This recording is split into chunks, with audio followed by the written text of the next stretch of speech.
Ryan, ano-ano ang mga bagong kagamitan o capability na nais mapagbuti sa pagsasanay na yan? Taon ay dinala ng Estados Unidos itong F-35 fighter jet, isa sa pinaka-advanced na fighter jet sa buong mundo. At gagamitin ito sa isinasagawang pagsasanay o yung Cove Thunder second iteration.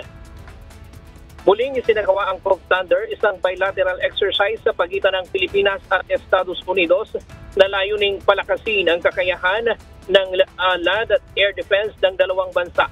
Ito na ang ikalawang Cove Thunder exercise sa pagitan ng US at Philippine Air Force ngayong taon. Bahagi ito ng Mutual Defense Board Security Engagement Board activities para sa taong 2025 at isinasagawa sa iba't ibang training locations sa Northern Luzon mula July 7 hanggang 18.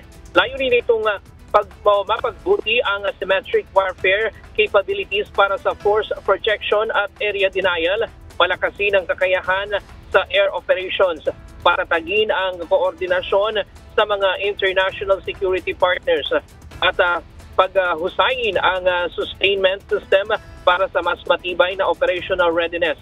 Lalahok ang mahigit 2,300 personnel kasama ang iba't ibang mga air asset ng Philippine Air Force. Samantala, 225 personnel at FA-35 aircraft mula sa Estados Unidos Pacific o United States Pacific Air Force ang kabilang sa pag-eehersisyo. Kabilang din sa aktibidad ang subject matter expert exchange at mga field exercise sa mga intensive military training areas o IMTAS sa rehiyon.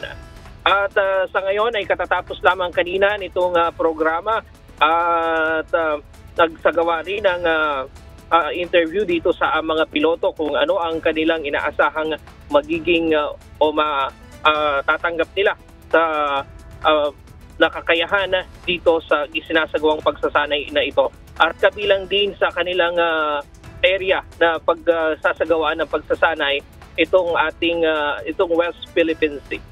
Diyan muna ang latest mula dito sa Clark Air Base dito sa Pampanga. Balik sa iyo, Ella. Maraming salamat, Ryan Lacanlale.